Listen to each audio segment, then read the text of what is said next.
ఒక్కొక్క స్కూళ్ళలో పూర్తి టీచర్స్ లేరు. బొబ్బాపూర్ హై స్కూల్లో 480 మంది ఉండే, ఇప్పుడు 4 టీచర్ చెట్లకే చదువుకుంటారు. దాని ఇంకా ఎప్పుడు ఇంకో 1 year తర్వాత చెప్తారు. స్కూల్ స్టార్ట్ కాకముందు చెప్పిన పిల్లలకి ఇబ్బంది కావద్దని మేము ముందే చేద్దాం. స్కూల్ పిల్లలకి ఇబ్బంది కావద్దని స్కూల్ స్టార్ట్ కాకముందుకే మేము 1 year చెప్తున్నాం. మీరు ఎందుకు దాన్ని యాక్షన్ తీసుకోలేదు? ఫైనాన్స్ సేఫ్టీ వచ్చింది దానికి సీజ్ చేసుకున్నాం, ఎందుకు చేసుకోలేదు అంటే ఏం జరిగింది? ఏం మాత్రం చేసిరు? ఎంఈఓ ఏమన్నా చెప్పన్నా, డిఓ గారు స్కూళ్ళతో ఏం తీసుకున్నారో నాకేం తెలుసు, డిఓ ఉండగా నాకు పైసలు ఇస్తారని ఎంఈఓ అన్నాడు. స్వయానా చూపెడతా మీ మీద అన్న ఆరోపణ చేసిండు. ఒక విద్యాశాఖ అధికారి డిఓ మీద ఆరోపణ చేసిండు. డిఓ ఉండగా నాకు పైసలు ఎందుకు ఇస్తారు, డిఓ స్కూల్ వాళ్ళు ఏం మాట్లాడుతున్నారు నాకేం తెలుస్తాయని చెప్పి వేల ఫీజులు వసూలు చేస్తుర్రు, వేల బుక్స్లు అమ్ముతుర్రు. ఇవన్నీ కంటికి కనిపిస్తాయి సార్ మీకు? ఎంఈఓ మీద మేము డిఓ గారికి ఇచ్చిన జాగ్రత్త అవుతుంది. మరి ఈసారి ఏమైతే అన్ని చేస్తూ మాకు కళ్ళు కనబడుతుంది, కానీ విద్యాశాఖ అధికారులకు కళ్ళు కనబడతలేదు కావచ్చు, కళ్ళు కాదు మాకు తెలియదు. అది ఇది స్కూల్లో మేము బుక్స్ దొరకవచ్చినాయి. తర్వాత ఈ విషయాలపైన ప్రైవేట్ పాఠశాల దందా ఇది వచ్చినాక ఇది స్కూల్ సీజ్ చేసింది.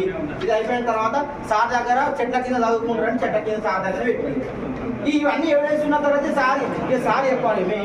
ఏ విధంగా ఉందంటే, ఒకప్పుడు గత 10 ఏళ్లలో గొర్రెం తింటాడు పోతే ఇప్పుడు కోడిని తింటాడు అన్నట్టుగా, ఒకప్పుడు కోడిని తింటాడు కేసీఆర్ అయితే ఇప్పుడు గొర్రెం తింటాడు రేవంత్ రెడ్డి అన్నట్టుగా ఈరోజు జరుగుతూ ఉంది. ఒకప్పుడు ఉన్నటువంటి విద్యార్థులకు సమస్యలు చిన్నవి అనుకుంటే ఇప్పుడు అంతకన్నా దారుణంగా ఈ కాంగ్రెస్ ప్రభుత్వం, రేవంత్ రెడ్డి ప్రభుత్వంలో ఇంతవరకు ప్రభుత్వ పాఠశాలలో మౌలిక వసతులు లేవు. అదేవిధంగా ఈ రేవంత్ రెడ్డి అడుగుతున్నాం, తాగనికి మంత్రి ఉన్నాడు, కానీ ఈ రోజుల్లో ఈ తెలంగాణ రాష్ట్రంలో కనీసం విద్యార్థులకు విద్యాశాఖ మంత్రి లేకపోయాని అడుగుతున్నాం. నువ్వు వచ్చి 6-7 నెలలు అవుతుంది, ప్రభుత్వం వచ్చి విద్యా సంస్థలు ప్రారంభమై 1 నెల రోజులు అవుతుంది, ఇంతవరకు విద్యాశాఖ మంత్రి లేడు. విద్యాశాఖ మంత్రి లేకపోవడం వల్ల ఈరోజు అడుగుతూ ఉన్నాం, ఏ విధంగా విద్యా వ్యవస్థ నడుపుతుందని అడుగుతున్నాం. ఇదే విధంగా చూసుకున్నట్లయితే రాష్ట్ర వ్యాప్తంగా ప్రభుత్వ పాఠశాలలో మౌలిక వసతులు కల్పించాలి. అదేవిధంగా కార్పొరేట్ ప్రైవేటు స్కూళ్ళ దోపిడీని అరికట్టాలి. ఈ రేవంత్ రెడ్డి గారిని ఒకటే అడుగుతూ ఉన్నాం, నువ్వు ఏదైతే ఎన్నికల ముందు హామీ ఇచ్చినావో ప్రభుత్వ పాఠశాలను మారుస్తానో ప్రైవేటు పాఠశాలకు ధీటుగా చేస్తా అన్నావు కదా, ఇదేనా అని అడుగుతూ ఉన్నాను. అదేవిధంగా చూసుకున్నట్టయితే ప్రభుత్వ పాఠశాలలో చూసుకున్నట్టయితే అవి బర్ల కొట్టాల కన్నా హీనంగా ఉన్నాయని చెప్తా ఉన్నాం. ప్రైవేటు పాఠశాలలు చూస్తూ ఉంటే అవి ఎక్కడికో పోతూ ఉన్నాయి, కానీ విద్యార్థి మాత్రం పట్టించుకోరు, స్థానిక ఎమ్మెల్యేలు పట్టించుకోరు, స్థానిక మంత్రులు పట్టించుకోరు. ఇప్పటికైనా ఈ రేవంత్ రెడ్డిని అడుగు చెప్తా ఉన్నాం, విద్యార్థుల సమస్యలు, విద్యారంగ సమస్యలు పరిష్కరించాలి, విద్యార్థులు సరైన సమయంలో వసతులు కల్పించాలి. లేని పక్షంలో రేవంత్ రెడ్డి గుర్తుంచుకో ఖబర్దార్, నిన్ను మాత్రం ఎక్కడ తిరగకుండా, నీ మంత్రులను, నీ ఎమ్మెల్యేలను ఎక్కడ తిరగకుండా అడ్డుకుంటామని ఈ విధంగా హెచ్చరిస్తున్నాం. భారత్ మాతాకి జై. రాజన్న సిరిసిల్ల జిల్లా కేంద్రంలో అవినీతి డిఈఓ, అవినీతి ఎంఈఓల పైన చర్యలు తీసుకోవాలని డిఓ ఆఫీస్ ముట్టడించడం జరిగింది. విషయం ఏమనగా, జిల్లా లోపల ప్రభుత్వ పాఠశాలలో పూర్తి స్థాయిలో టీచర్ లేక, సబ్జెక్టులకే టీచర్ లేక, చెట్ల కింద ఎండకు ఎండుతూ వానకు నానుతూ చదువుతున్న దుస్థితి ఈ రాజన్న సిరిసిల్ల జిల్లా లోపల ఉన్న పరిస్థితి మనం చూస్తూ ఉన్నాం. చెట్ల కిందనే చదువులు, ఇది మన సిరిసిల్ల జిల్లా కేంద్రంలో అనేక ప్రభుత్వ పాఠశాలలో దుస్థితి. ఈ జిల్లా కేంద్రం లోపల అనేక పాఠశాల ఉంది. అలాగే పూర్తిగా టీచర్ లేక అనేక ఇబ్బందులు పడుతూ చదువుకు ఇబ్బంది పడిన పరిస్థితి ఈ జిల్లా లోపల ఉంది. ప్రైవేట్ పాఠశాల అధిక ఫీజులు, బుక్స్ కావచ్చు, డ్రెస్సులు కావచ్చు, ఇంకా వ్యాపారంగా మారుతూ ఉంటూ వేలు వసూలు చేస్తూ లక్షల్లో ఫీజులు వసూలు చేస్తున్నారని డిఓ గారికి అనేక సందర్భాల్లో కంప్లైంట్ ఇచ్చినా కూడా డిఓ స్పందించకుండా ప్రైవేట్ పాఠశాల లోపల ప్రైవేట్ పాఠశాలతో కుమ్మక్కై వసూలు చేస్తున్న వసూళ్ల రాజా ఎంఈఓ, ఈ జిల్లా యొక్క డిఓలు వసూళ్ల రాజాలని ఈ సందర్భంగా మీ అందరూ తెలియజేస్తున్నాం. మేము ఎందుకు వసూళ్ల రాజా అంటున్నామంటే, స్వయాన ఎంఈఓ దూస రఘుపతి గారు ఈ యొక్క జిల్లా విద్యాశాఖ అధికారి రమేష్ గారి పైన ఆరోపణలు వేసిండు. ప్రైవేట్ పాఠశాల దగ్గర ఏం తీసుకుంటుండో డిఓ మాకు తెలియదు అని, డిఓ ఏం తీసుకుంటుండో అని మాకు చెప్పిండు.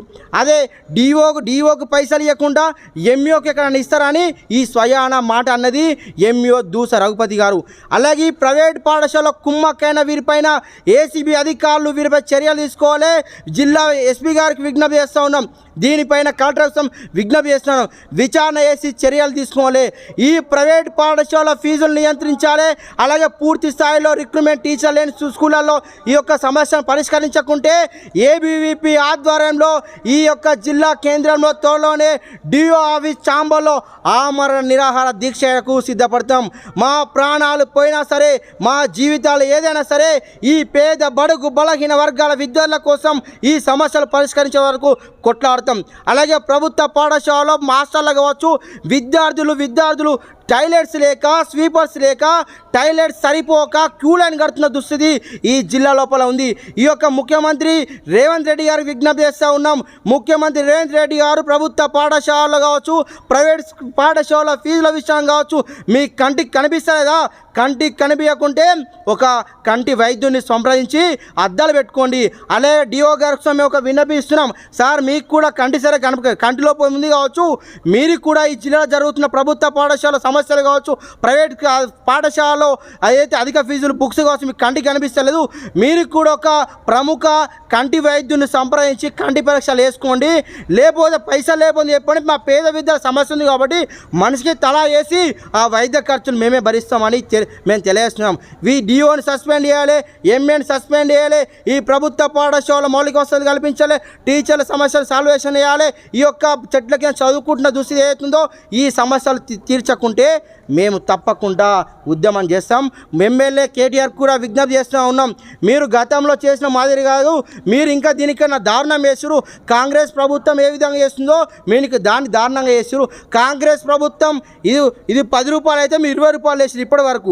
మరి కాంగ్రెస్ ప్రభుత్వం ఆ 20 రూపాయల పని చేస్తుందో 100 రూపాయల పని చేస్తుందో మీకే తెలవాలి. తప్పకుండా మంత్రులు, ఎమ్మెల్యే, ముఖ్యమంత్రి అడ్డుకుంటాం. ఈ యొక్క సమస్యల కోసం ఎంత ఉద్యమానికైనా మేము సిద్ధమని ఈ సందర్భంగా హెచ్చరిస్తూ ఉన్నాం.